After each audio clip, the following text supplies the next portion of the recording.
Hello students, welcome to my YouTube channel. हम class 8th का chapter number 1 crop production इसको read कर रहे थे। इसमें हम फर्टिलाइज़र और मैन्योर के बारे में पढ़ रहे थे। तो आज हम रीड करेंगे difference between fertiliser and manure.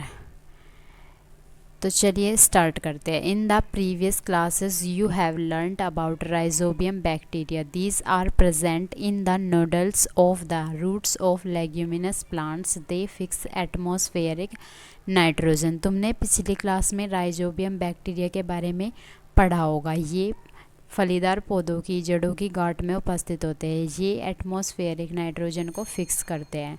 Difference between fertiliser and manure. Fertiliser is an inorganic salt. Manure is a natural substance obtained by the decomposition of cattle dung, human waste and plant residues. If fertilizer is prepared in factories, manure can be prepared in the fields. If fertilizer does not provide any humus to the soil, manure provides a lot of humus to the soil. Fertilizer are very rich in plant nutrients like nitrogen, phosphorus and potassium. Manure is relatively less rich in plant nutrients. जो fertiliser है वो एक inorganic लवण है, जबकि जो खाद है वे प्राकृतिक पदार्थ है जिनको जानवरों के अपशिष्ट, मानव अपशिष्ट और पौधों के अवशेषों के अपघटन से बनाया जाता है।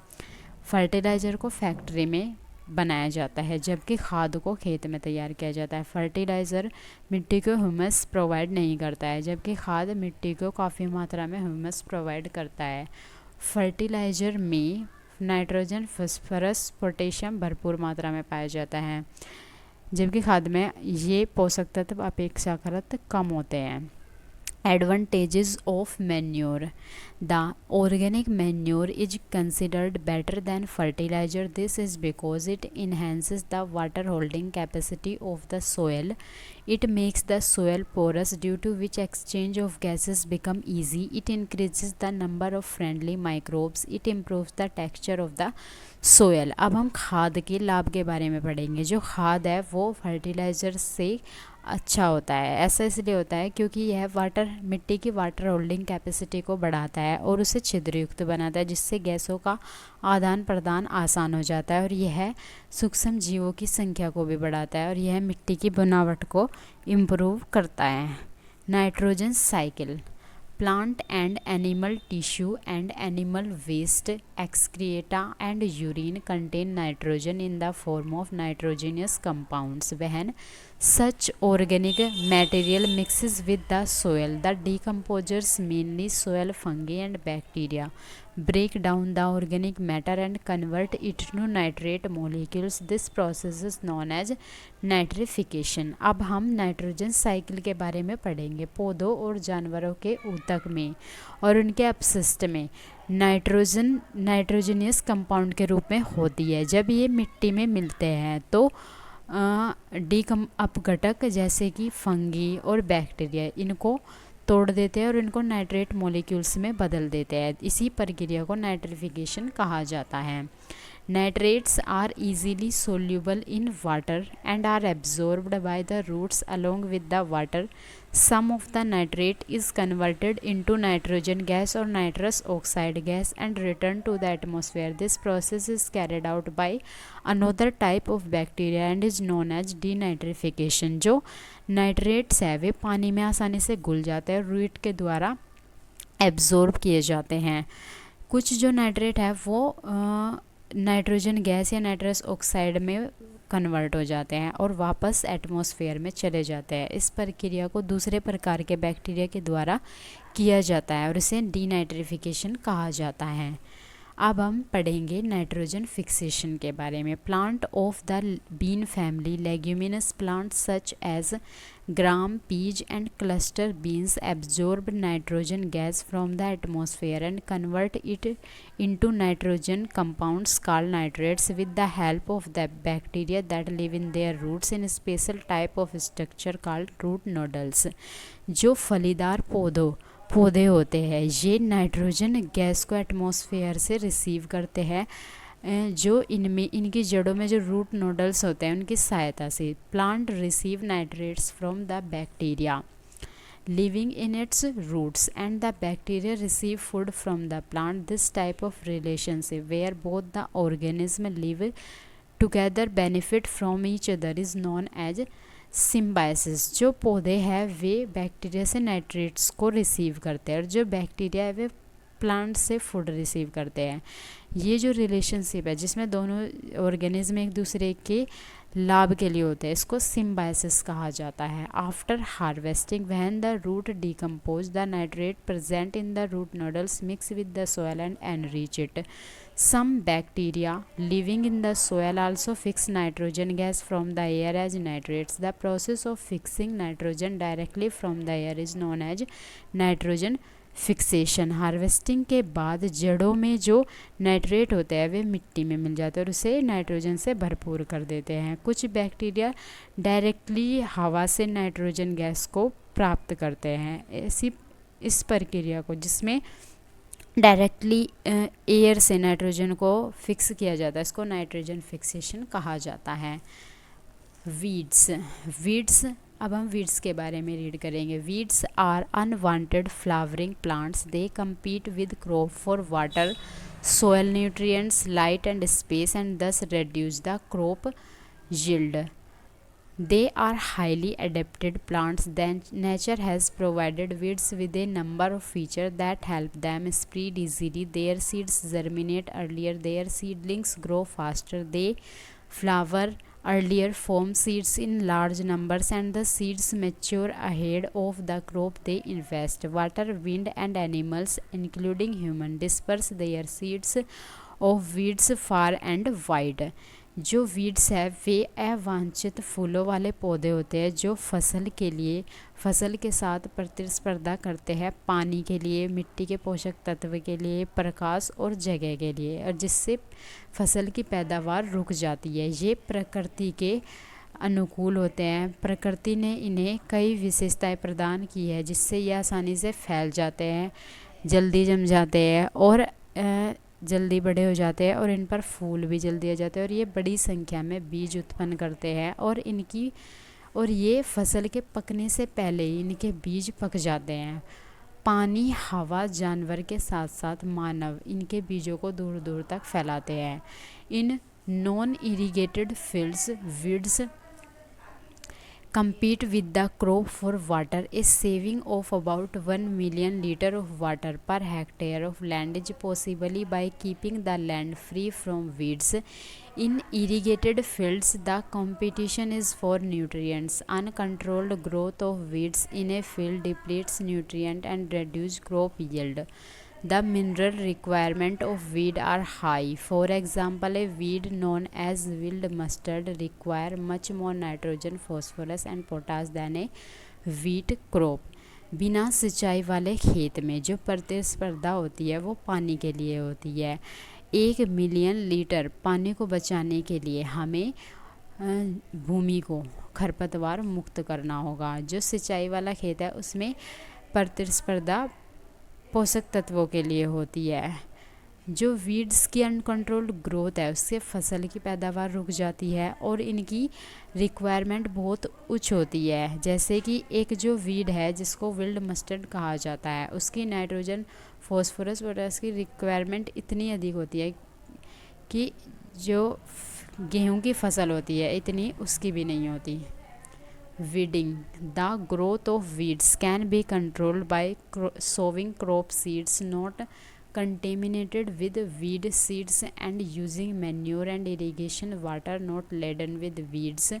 To control weeds, farmers should use seeds certified as weed free. Weeds की ग्रोथ पर कंट्रोल करने के लिए हमें ऐसे बीज बोने चाहिए जिनमें जो वीड से दूषित ना हो और खाद और सिंचाई का पानी जिसमें वीड्स न हो, और हमें और किसानों को वीड्स खरपतवार मुक्त प्रमाणित बीजों का उपयोग करना चाहिए। Removal of weeds manually. Weeds can be removed manually before they flower. Hand weeding is the most efficient method, but it is laborious, time consuming and not cost effective. Tilling the land kills some weeds by burying them deep in the ground. Chemical method.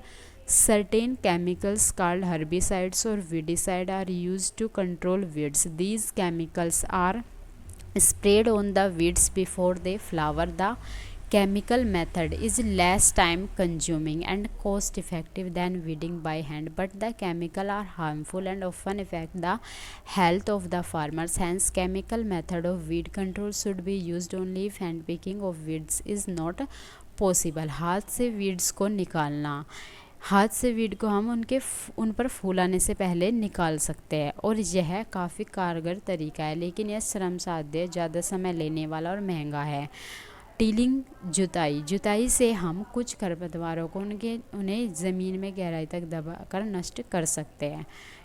Chemical method, herbicides और weedicides, ये कुछ chemicals हैं जिनसे हम weeds पर control कर सकते हैं। इनको वीड्स पर फूल आने से पहले उन पर स्प्रे किया जाता है। यह कम समय लेने वाला और सस्ता तरीका है, लेकिन यह हानिकारक है और यह अक्सर किसानों के स्वास्थ्य पर प्रभाव डालता है। इसलिए केमिकल मेथड को हमें तभी यूज़ करना चाहिए जब हम वीड्स को हाथ से निकालने में समर्थ न हों। Some common weeds and weedicides. Some to the common weeds found in crop fields are. अब हम कुछ वीड्स और खरपतवार नाशक के बारे में पढ़ेंगे। ये नीचे कुछ खरपतवार दिए गए हैं। विल्ड ओट्स जेवी, सेकंड ग्रास एमेरेंथस चोलाई, फोर्थ चेनोपोडियम बथुआ, फिफ्थ कैनवेलुलस हिरनखुरी. These are some chemicals which are sprayed over the field to check the growth of weeds. Such chemicals are known as weedicides. अब हम कुछ खरपतवार नाशक के बारे में पढ़ेंगे, जो कि है 2,4-D, isoproturon, simazine and MCP are some weedicides which are commonly used. Pest control. Pests are animals that damage crops. These include mice, rat, birds, insect and insect larvae. Insects can. जो अब हम कीट नियंत्रण के बारे में पढ़ेंगे। जो कीट होते हैं वे फसल को हानि पहुंचाते हैं। इनमें चूहे, गिलहरी, पक्षी, कीट और उनके लार्वा शामिल हैं।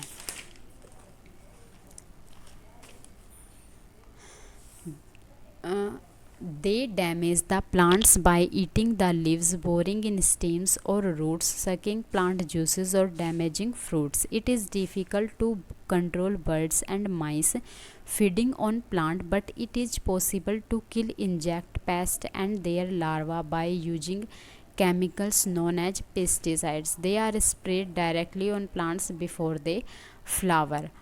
जो ये पौधों की पत्तियां खाकर उनकी तनों और जड़ों में छेद करके उनके जूस को चूसकर और उनके फलों को हानि पहुंचाकर उनको डैमेज कर देते हैं। इट इज़ और हम जो पक्षी और गिलहरी है इन पर ये पौधों को खाते हैं, इन पर कंट्रोल करना डिफ़िकल्ट है, लेकिन हम जो इंसेक्ट है हम उनको मार सकते हैं पेस्टिसाइड्स, जो एक केमिकल्स होता है पेस्टिसाइड्स, उसका यूज करके इनको हम पौधों पर फूल आने से पहले स्प्रे कर सकते हैं।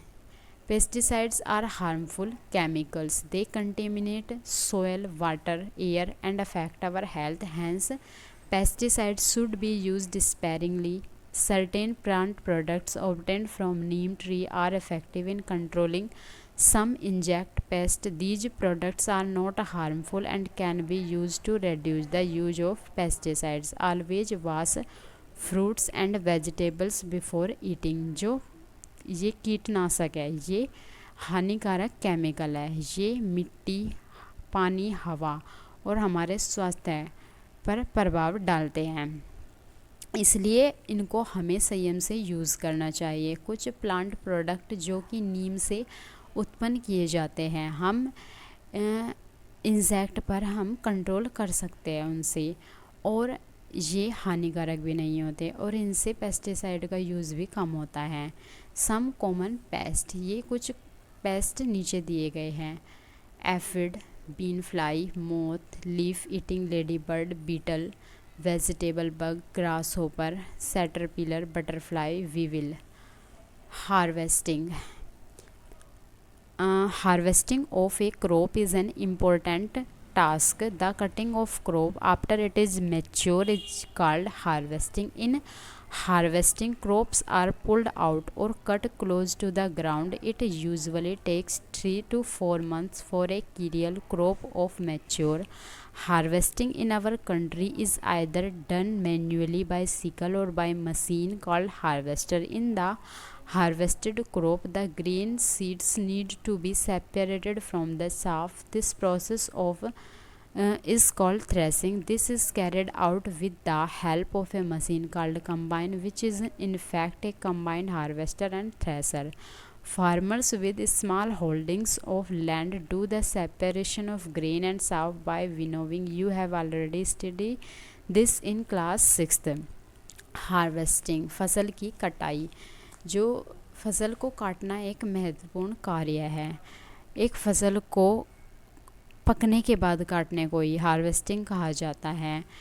फसल को या तो बाहर निकाला जाता है या फिर उसको ज़मीन के पास से काटा जाता है। एक फसल को पकने में 3 से 4 महीने लगते हैं। अनाज की फसल को पकने में हमारे देश में जो फसल की कटाई है या तो वो हंसिया से की जाती है या फिर एक मशीन है जिसको हार्वेस्टर कहा जाता है, उससे की जाती है।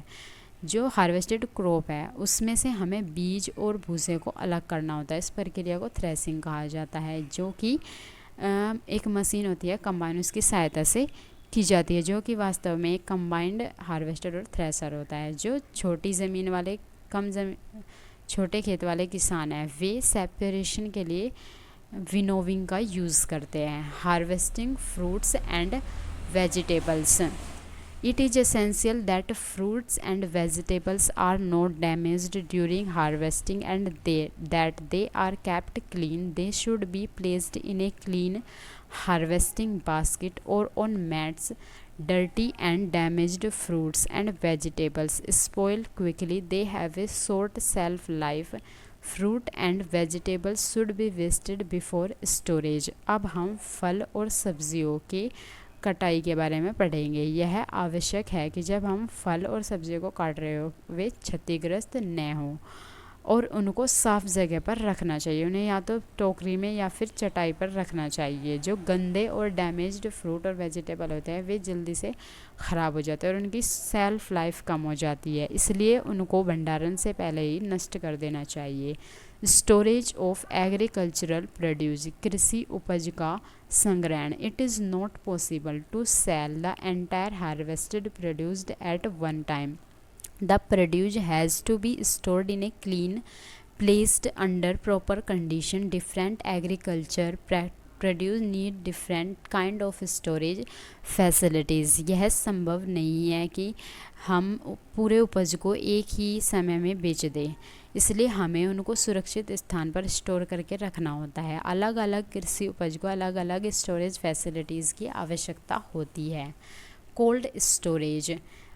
Most fruits and vegetables spoil faster in a warm condition. One way of preserving fruits and vegetables for a longer time is by storing them at an appropriate lower temperature. It is essential that the produce is placed in the cold storage as quickly as possible, as delay between harvesting and cooling can substantially reduce its shelf life. ज़्यादातर जो फल और सब्जियां होते हैं वे गर्म परिस्थिति में ख़राब हो जाते हैं, इसलिए उन्हें सुरक्षित रखने का एक तरीका है उन्हें कम टेम्परेचर पर रखना। उन्हें जल्दी से जल्दी हमें कोल्ड स्टोरेज में रख देना चाहिए। उनकी कटाई और उनको स्टोरेज करने के बीच में देरी से उनकी सेल्फ लाइफ कम हो जाती है, इसी को कोल्ड स्टोरेज कहा जाता है। Fruits and vegetables packed in small, easy to handle package are stored in cold storage. Fruits and vegetables have an appropriate storing temperature. If the temperature is too low, the produce get damaged. It should be remembered that fruits and vegetables can be stored only for a certain period of time. Produce should stored for a much longer time, spoils quickly once they are removed from the cold storage. जो फल और सब्जियां उन्हें आसानी से संभाले जा सकने वाले पैकेज में पैक करना चाहिए और उन्हें ज़्यादा कम टेम्परेचर पर भी स्टोर करके नहीं रखना चाहिए और उन्हें लंबे समय तक भी हम स्टोर करके नहीं रख सकते, क्योंकि अगर एक बार हमने उनको बाहर निकाले तो वे जल्दी ख़राब हो जाएंगे। ड्राई स्टोरेज, शुष्क भंडारण। Grains and pulses are stored in large rooms called granaries. The granaries should be secured with proper doors and windows so that rats, mice or rainwater do not enter. Microorganisms that spoil food grains need water or moisture to live. They grow easily on grains that contain high amount of water. The grains and pulses should be thoroughly sun dried to reduce their water content to prevent the growth of fungi.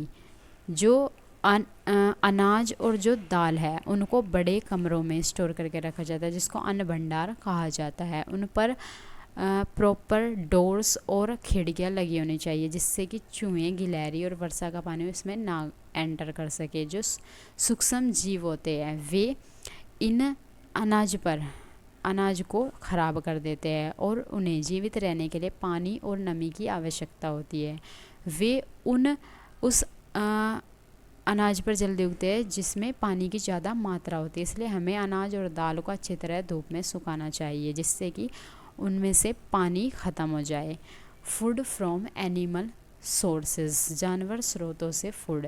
Like plants there are several animals which are domesticated at home और in farms. These domesticated useful animals are known as livestock. The scientific discipline of caring of animals is known as animal husbandry.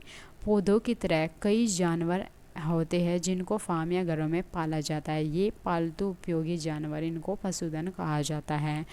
पशुओं को पालने का वैज्ञानिक तरीका उसको पशुपालन कहा जाता है। We get milk, meat, eggs, honey and fish etc from animals. These products are the essential part of our food. Milk is an important food material for us. We obtain milk from animals such as cow, buffalo, goat and sheep etc. Cow and buffalo are the major source of milk in our country. Rearing cattle for produce milk and milk product on large scale is called dairying. हम दूध, मांस, अंडे, शहद और मछली जानवरों से प्राप्त करते हैं। ये हमारे फूड का एसेंशियल पार्ट होते हैं। जो मिल्क है वो एक हमारे लिए एक इम्पोर्टेंट फूड है। हम दूध को जानवर जैसे कि गाय, भैंस, बकरी, भेड़ से प्राप्त करते हैं। हमारे देश में गाय और भैंस ये दूध का मुख्य स्रोत है।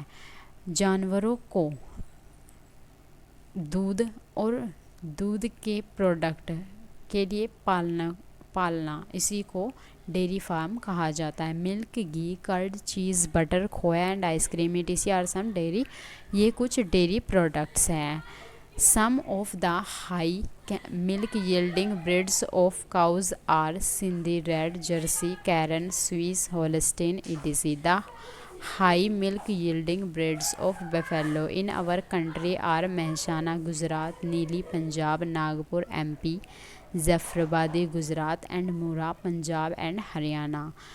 ये गाय की कुछ ज़्यादा दूध देने वाली किस्म है जो कि है Sindhi red, Jersey, Karan, Swiss, Holstein etc.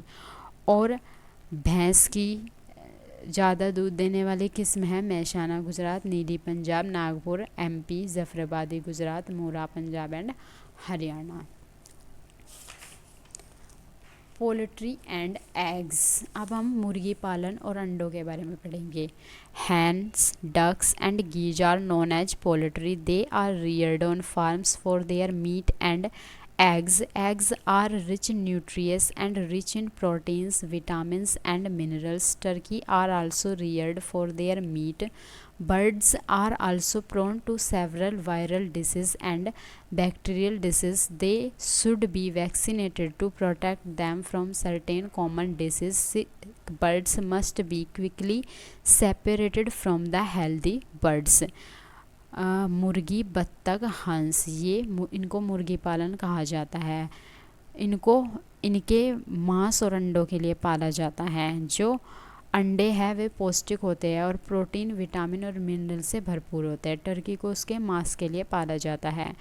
जो पक्षी है वे कई बीमारियों के प्रति संवेदनशील होते हैं, इसलिए उनको टीका लगाना चाहिए उनको सुरक्षित रखने के लिए इन बीमारियों से। जो बीमार पक्षी है उसको स्वस्थ पक्षी से अलग कर देना चाहिए।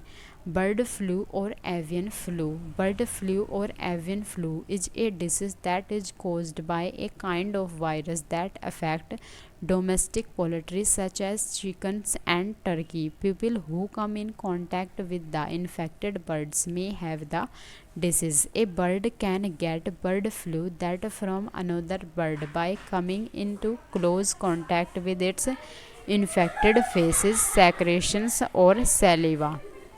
जो बर्ड फ्लू और एवियन फ्लू वो एक बीमारी है जो एक प्रकार के वायरस से होती है, जो कि पालतू मुर्गियों पर प्रभाव डालते हैं, जैसे कि चिकन और टर्की।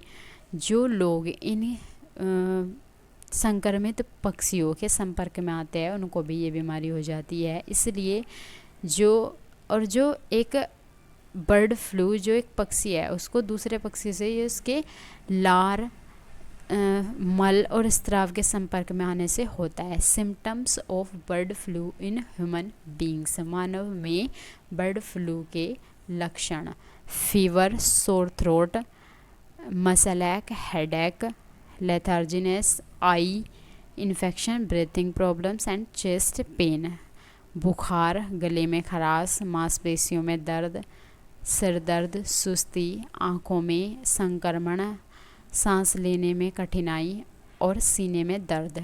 प्रिकॉशंस, सावधानियाँ: नेवर ईट अनकुक्ड और undercooked poultry products. Always wash kitchen surfaces and knives that have come in contact with uncooked meat. Avoid touching surfaces that could have been contaminated by bird saliva, feces or urine. Stay away from live bird markets or places where there might be infected poultry.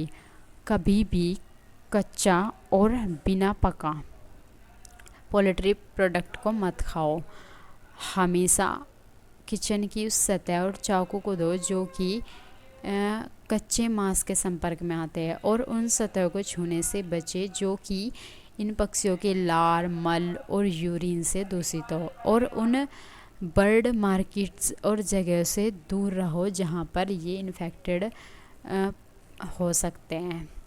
Fish and other sea foods. अब हम मछली और दूसरे समुद्री भोजन के बारे में पढ़ेंगे। A large population of our country depends on fish and other seafoods like prawns and shrimps. Fish is a rich source of proteins, vitamins and fats. Rearing of fish artificially in tanks and ponds is known as pisciculture. Most states have a fishery department. The Department of Fisheries supplies eggs of fresh water fish and fish food to people who want to rear fish in tanks and ponds. The Fishery Department have developed fast-growing varieties of fish. Pisciculture is a profitable occupation. The fish reared in the ponds is harvested at proper time intervals and sold in the market or to Fishery Department of the government. जो हमारे देश में जो बड़ी संख्या है वो fish और दूसरे सी फूड पर निर्भर करती है, जैसे कि झींगा और श्रिम्प। जो फिश है वो प्रोटीन, विटामिन और फैट की अच्छे स्रोत है। मछलियों को कृत्रिम रूप से जलाशय और तालाबों में पालना ही मत्स्य पालन कहलाता है। ज़्यादातर जो राज्य है उनमें फिशरी डिपार्टमेंट है। ये जो फिशरी डिपार्टमेंट है ये मीठे पानी की मछलियों के अंडे और फूड को प्रोवाइड करते हैं उन लोगों को जो मछलियों को तालाब और जलाशयों में पालते हैं। जो फिशरी डिपार्टमेंट है उनमें मछलियों की तेज़ी से बढ़ने वाली फिश होती है। मत्स्य पालन एक लाभकारी व्यवसाय है। मछली को तालाब में पाला जाता है और उसके एक निश्चित समय अंतराल पर निकाला जाता है, फिर उनको मार्केट या फिर गवर्नमेंट के इन फिशरी डिपार्टमेंट में बेच दिया जाता है। एपीकल्चर मधुमक्खी पालन, rearing of bees artificially is called apiculture. Honey produced by bees is a valuable source of food carbohydrate. It is also used for making certain medicine. Bees wax is used to make cosmetics. मधुमक्खी को कृत्रिम रूप से पालना ही apiculture कहलाता है। इससे जो हमें शहद प्राप्त होता है उसमें कार्बोहाइड्रेट भरपूर मात्रा में पाया जाता है और इसका यूज़ दवाई बनाने के लिए किया जाता है और मधुमक्खी का मोम इसको कॉस्मेटिक बनाने के लिए यूज़ किया जाता है। ये चैप्टर हमने पूरा रीड कर लिया। आई होप आपको ये चैप्टर समझ में आया होगा। Thank you.